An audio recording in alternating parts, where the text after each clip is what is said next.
तो भाई लोग कैसे हो। आज मैं आप लोग के सामने शेरबाज की स्टोरी लेके आया हूँ। शेरबाज और बेरहम लुटेरे। चलिए कहानी स्टार्ट करते हैं। कुख्यात डाकू और निशंस हत्यारे शैतान सिंह और उसके दल का आतंक राजगढ़ व उसके आसपास के गांव में बुरी तरह छाया हुआ था। दर्जनों हत्याओं और लूटपाट के मामलों में पुलिस को उसकी सख्त तलाश थी। लूटपाट करने के पश्चात वह अपने दल सहित राजगढ़ के बीहड़ जंगलों अथवा उसके पीछे फैली दुर्गम पहाड़ियों में छुप जाया करता था, जहां पुलिस के लिए उन्हें तलाश करना संभव नहीं था। जबकि दस्यु सरदार शैतान सिंह को पुलिस की गतिविधियों और अपने आसामी शिकारों के बारे में अपने मुखबिरों से लगातार खबर मिलती रहती थी। एक दिन, क्या खबर लाया है रे नगदी लाल? सरदार लाखनपुर के सेठ गंगाराम ने अपनी तिजोरी में काफी धन इकट्ठा कर रखा है और परसों ही उसकी लड़की की शादी है। शाबाश नकदी, बहुत अच्छा खबर लाया है रे तू। बहुत दिन हो गए खाली हाथ बैठे, अब मजा आएगा। सरदार, यह काम आज ही हो जाए तो अच्छा है। फिर तुरंत शैतान सिंह ने अपने साथियों को आदेश दिया, साथियों, लखनपुर के सेठ गंगाराम ने काफ़ी माल इकट्ठा कर रखा है। हम इसी समय वहाँ धावा बोलेंगे। हम सब तैयार हैं सरदार। और थोड़ी ही देर बाद शैतान सिंह और उसके साथी लाखनपुर गांव में पहुंच गए। अरे बाप रे, डाकू शैतान सिंह! भागो भागो, शैतान सिंह आ गया! भयभीत ग्रामवासी अपने अपने घरों में जा छुपे। हे भगवान, आज फिर किसी की सामत आने वाली है। सेठ गंगाराम की हवेली के बाहर, हवेली को चारों तरफ से घेर लो। कोई भी गांव वाला उल्टी सीधी हरकत करे तो उसे गोली से उड़ा दो। मुन्ना, तुम मेरे साथ आओ, बाकी सभी बाहर का ख्याल रखेंगे। चलो भैया। शैतान सिंह की एक जबरदस्त ठोकर से हवेली का बंद दरवाजा टूटकर दूर जा गिरा। डाकुओं को सामने देख सेठ गंगाराम के होश उड़ गए। गंगाराम, तिजोरी की चाबी लाओ, मुझ पर रहम करो। शैतान सिंह, मुझ पर दया करो, परसों ही मेरी लड़की की शादी है। बकवास बंद करो और चुपचाप तिजोरी खोलो, वरना माल के साथ साथ जान भी चली जाएगी। कोई चारा न देख सेठ गंगाराम अपनी तिजोरी की ओर बढ़ा। मेरा भरा हुआ रिवॉल्वर तिजोरी में ही तो है। तिजोरी खोलकर अपना रिवॉल्वर ले सेठ गंगाराम फुर्ती से घुमा, परंतु शैतान सिंह उससे कहीं अधिक तेज था। धोखे की सजा यह गोली है कुत्ते, आह! गोली चलने की आवाज सुनकर सेठानी भागती हुई कमरे में आई और स्वामी नहीं, धाएं, आह! तिजोरी का सारा धन समेटकर शैतान सिंह और उसका भाई मलखान हवेली से बाहर निकले। मुन्ना, तुम आधे आदमी लेकर पश्चिम वाले मार्ग से अड्डे पर पहुंचो, मैं पूर्व वाले मार्ग से आऊँगा। ठीक है भैया। मलखान कुछ साथियों को साथ लेकर पश्चिम की ओर से अपने अड्डे की ओर चल पड़ा। खूब माल हाथ लगा है, इतने की हमें आशा नहीं थी। हाँ, आज का दिन बहुत ही शुभ रहा छोटे सरदार। परंतु वह दिन मलखान और उसके साथियों के लिए शुभ नहीं था, जैसा कि वे समझ रहे थे, क्योंकि साहसी और कर्तव्यनिष्ठ इंस्पेक्टर रणजीत पुलिस के विशेष दस्ते के साथ संयोगवश उधर से गुजर रहा था। सर, वह देखिए! अरे, यह तो डाकू लगते हैं और इधर ही आ रहे हैं। राम सिंह, गाड़ी को पेड़ों की ओर में ले चलो। और कुछ ही क्षणों में पुलिस के सभी आदमी गाड़ी के पेड़ों के बीच पहुंचते ही फुर्ती से नीचे उतर गए और उन्होंने डाकुओं से मुकाबला करने के लिए पोजीशन ले ली। सर, यह तो शैतान सिंह का भाई मलखान लगता है। वेरी गुड, इन्हें जरा और पास आ लेने दो। पुलिस की उपस्थिति से अनभिज्ञ मलखान और उसके साथी ज्यों ही निकट पहुंचे। मलखान, तुम पुलिस के घेरे में हो, सभी साथियों सहित अपने आप को कानून के हवाले कर दो। परंतु शैतान सिंह के भाई मलखान ने हथियार डालना नहीं सीखा था। भून डालो इन छुपे गिद्धड़ों को, धाएं! मजबूर हो इंस्पेक्टर रणजीत को भी गोली चलाने का आदेश देना पड़ा। दोनों ओर से गोलियां चलने लगी, धाएं धाएं! शाबाश राम सिंह, कोई भी डाकू भागने ना पाए। एकाएक गोलियां चलाता हुआ मलखान इंस्पेक्टर रंजीत के सामने आ पहुंचा। रंजीत ने निशाना साधा और फायर कर दिया। मलखान, तुम्हें बचकर नहीं जाने दूंगा, धाएं, आह! निशाना अचूक था। गोली मलखान के पेट में लगी, परंतु मलखान घोड़े से गिरा नहीं। अब्दुल्ला, बांके, मुकाबला छोड़कर तुरंत निकल चलो! और अपने दो साथियों सहित भाग निकलने में सफल हो गया। बाकी सभी डाकू पुलिस की गोलियों के शिकार हो गए। अफसोस, मलखान निकल गया। सर, अपनी भारी गाड़ी से इस पथरीले इलाके में इनका पीछा नहीं किया जा सकता। खैर, कोई बात नहीं, उनसे फिर निपट लेंगे। उधर डाकुओं के अड्डे पर माधव, मुन्ना और बाकी साथी अभी तक लौटे नहीं। उन्हें तो हमसे भी पहले पहुंच जाना चाहिए था। हाँ सरदार, मैं भी यही सोच रहा था। तभी सरदार, वह देखो छोटे सरदार आ रहे हैं। अरे ये तो सिर्फ 3 ही हैं और मुन्ना घायल लगता है। शैतान सिंह ने दौड़कर अपने घायल भाई को घोड़े से उतारा। मुन्ना, यह सब कैसे हुआ? भैया, आह! सरदार, हम ज्यों ही लाखनपुर से बाहर निकले, रास्ते में इंस्पेक्टर रणजीत अपने पुलिस दस्ते के साथ घात लगाए बैठा था। हम बुरी तरह से गिर गए थे।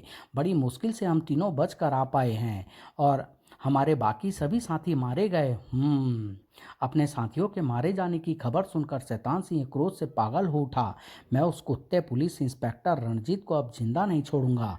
तभी मलखान की बिगड़ती दशा देख अब्दुल्ला व्याकुल स्वर में बोल उठा, सरदार, हमें जल्दी से किसी डॉक्टर का प्रबंध करना चाहिए, वरना। ओह, ठीक है, हम अभी राजगढ़ चलते हैं। किसी डॉक्टर को लाने के साथ साथ रणजीत से भी निपटते आएंगे। मेरे साथ केवल तुम, माधव और बांका ही चलोगे। जो आज्ञा सरदार। शैतान सिंह, अब्दुल्ला, माधव और बांके रात होने से पहले ही राजगढ़ के समीप जा पहुंचे। चारों ही पुलिस अफसरों की वर्दी में थे। एक स्थान पर ठहरो अब्दुल्ला, तुम और माधव तुरंत किसी डॉक्टर को लेकर मुन्ना के पास पहुंचो। मैं और बांका रणजीत से निपट कर आते हैं। ठीक है सरदार। अब्दुल्ला और माधो एक अस्पताल के पास पहुंचे। यहीं से किसी डॉक्टर को ले चलते हैं। माधो, तुम थोड़ा पढ़े लिखे हो, इसलिए तुम ही भीतर जाकर किसी डॉक्टर को बाहर ले आओ। बाकी मैं संभाल लूँगा। ठीक है अब्दुल्ला, तुम तैयार रहना। लेडी डॉक्टर रोमा, जो कुछ दिन पूर्व वही काली घाटी से स्थानांतरित होकर राजगढ़ आई थी, उस समय ड्यूटी पर थी। क्षमा कीजिए मैडम, मैं डॉक्टर से मिलना चाहता हूँ। कहिए इंस्पेक्टर, इस समय मैं ही ड्यूटी पर हूँ। रोमा माधो को उसकी वर्दी के कारण कोई पुलिस इंस्पेक्टर ही समझी थी। ओह रोमा, ओह, तब कृपया आप जल्दी मेरे साथ चलें। हमारे एक वरिष्ठ अधिकारी डाकुओं से हुई मुठभेड़ में गंभीर रूप से घायल हो गए हैं। क्या उन्हें एम्बुलेंस में यहाँ नहीं लाया जा सकता? नहीं डॉक्टर, वहाँ गाड़ी नहीं जा सकती। हमें स्वयं भी यहाँ तक घोड़े पर ही आना पड़ा है। ठीक है, मैं अभी आपके साथ चलती हूँ। और मरीजों की सेवा के लिए सदैव तत्पर साहसी डॉक्टर रोमा बिना किसी झिझक के पुलिस की वर्दी पहने दो खतरनाक डाकुओं के साथ चल पड़ी। चलो, आसानी से काम बन गया। उधर शैतान सिंह बांके के साथ इंस्पेक्टर रंजीत के घर पहुंचा। घंटी बजाकर दरवाजा खुलवाओ। क्या कहना है, याद है ना? हाँ सरदार। उस समय इंस्पेक्टर रंजीत अपनी नवविवाहित पत्नी आशा के साथ भोजन कर रहा था। ट्रेन ट्रेन ट्रेन, इस समय कौन हो सकता है? आप बैठिए, मैं देखती हूँ। आशा ने दरवाज़ा खोला। क्या इंस्पेक्टर रंजीत घर पर ही हैं? सुपरिटेंडेंट साहब उनसे इसी समय मिलना चाहते हैं। जी हाँ, आप भीतर तशरीफ ले आएं। भीतर पहुंचते ही शैतान सिंह और बांके ने पिस्तौल निकाल ली। कुत्ते रणजीत, तूने मेरे भाई पर गोली चलाई, मैं तुझे जिंदा नहीं छोड़ूंगा। अरे शैतान सिंह! और इससे पहले कि रंजीत कुछ कर पाता, शैतान सिंह की पिस्तौल गरज उठी। धाएं! आह! अपने पति की हत्या होते देख आशा घायल शेरनी की तरह डाकुओं पर झपटी, परंतु बांके की पिस्तौल से निकली गोलियां ने उसे छलनी कर दिया। धाएं! आह! इंस्पेक्टर रंजीत और उसकी पत्नी की निर्मम हत्या कर दोनों डाकू रात के अंधेरे में विलीन हो गए। उधर अब्दुल्ला और माधो डॉक्टर रोमा को लेकर अपने अड्डे पर पहुंचे। कुछ गड़बड़ नजर आ रही है, कहीं ये पुलिस की वर्दी में डाकू तो नहीं? फिर घायल मलखान को देखते ही रोमा का संदेह विश्वास में बदल गया। तो ये डाकू ही निकले। खैर, पहले इस घायल का उपचार तो करूं, बाद में जो होगा देखा जाएगा। रोमा तुरंत अपना बैग खोलकर मलखान के पेट से गोली निकालने में जुट गई। थोड़ी ही देर में कुशल डॉक्टर रोमा ने बड़ी सावधानी से मलखान के पेट से गोली निकाल दी। अगर सुबह तक यह गोली इसके पेट में रहती तो इसका बचना मुश्किल था। तभी शैतान सिंह और बांके भी अड्डे पर आ पहुंचे। मुबारक हो सरदार, मलखान के पेट से गोली निकाल दी गई है और अब वह ठीक है। बहुत खूब माधव, हम भी रंजीत का कांटा हमेशा के लिए निकाल आए हैं। भीतर फिर भीतर पहुंचने पर जैसे ही शैतान सिंह की दृष्टि रोमा पर पड़ी, कौन है यह छोकरी किशन? यही तो वह डॉक्टर है सरदार, जिसने मलखान की जान बचाई है। रोमा को गौर से देखने के बाद न जाने क्या सोचकर शैतान सिंह के होठों पर हिंसक भेड़िया जैसी मुस्कान उभर आई। बहुत खूब डॉक्टर, तो बड़ी खूबसूरत लाए हो। जब तक मुन्ना पूरी तरह ठीक नहीं हो जाता, इसे यहीं मेहमान रखो। जाओ, इसे बराबर वाली गुफा में ले जाओ। ओह बुरी फंसी। फिर डाकू रोमा को साथ वाली गुफा में ले गए।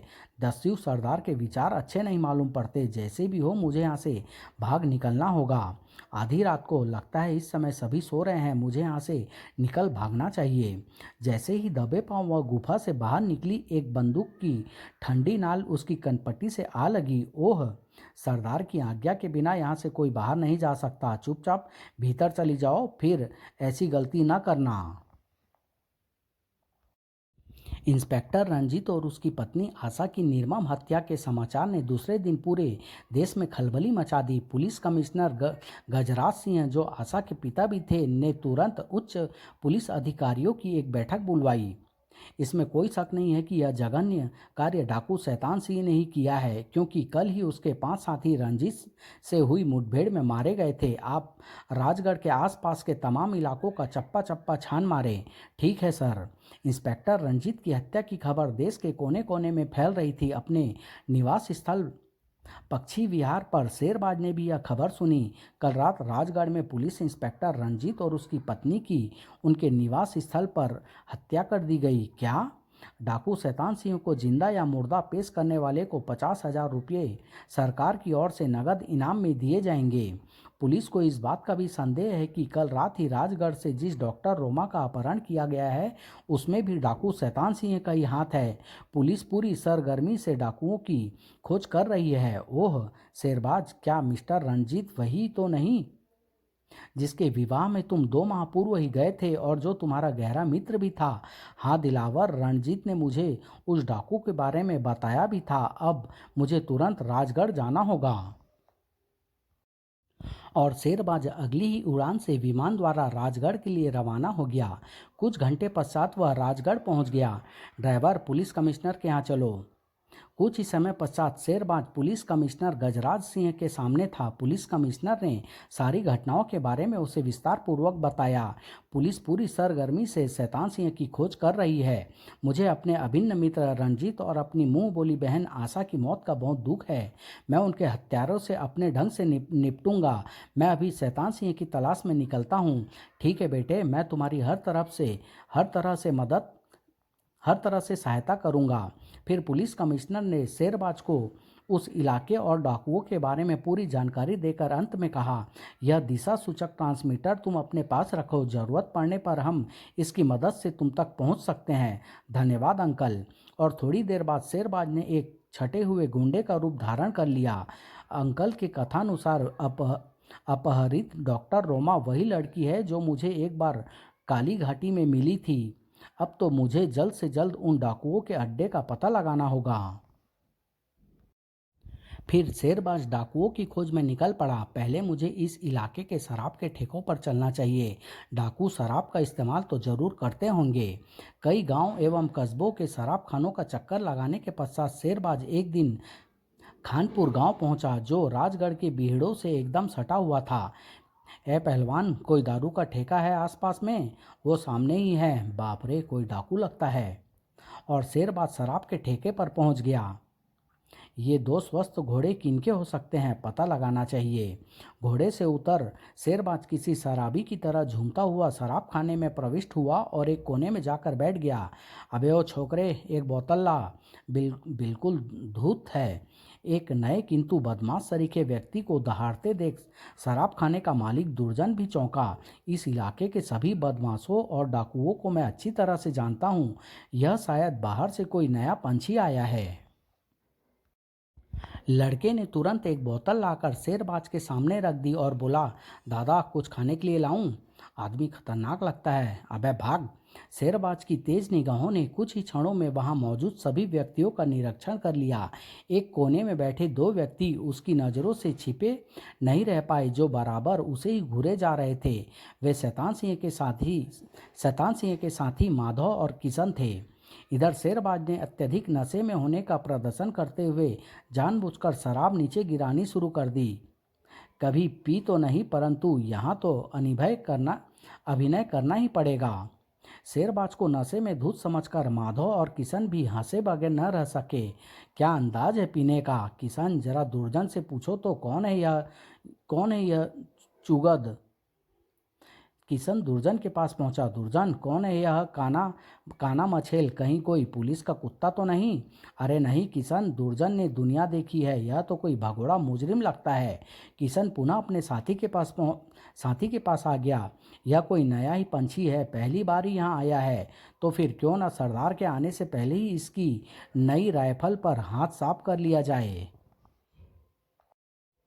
मैं भी यही कहना चाहता था, मुझे तो उसकी पिस्तौल पसंद है, बिल्कुल नए मॉडल की है। तो फिर चलो। माधव और किशन शेरबाज के पास पहुंचे। मेरे ही चक्कर में लगते हैं। क्यों बे काने, इन हथियारों का लाइसेंस है तुम्हारे पास? हम पुलिस के आदमी हैं। तो तुम पुलिस वाले हो? फिर तो लाइसेंस दिखाना ही पड़ेगा। और शेरबाज ने बिजली की गति के साथ उठकर अपनी मेज उन पर उछाल दी। बाप रे, आह, यह लो मेरा लाइसेंस। ये कहानी मैं यहीं समाप्त कर रहा हूँ। बहुत जल्दी इसका अगला भाग आप लोग के सामने लेके आऊँगा। धन्यवाद।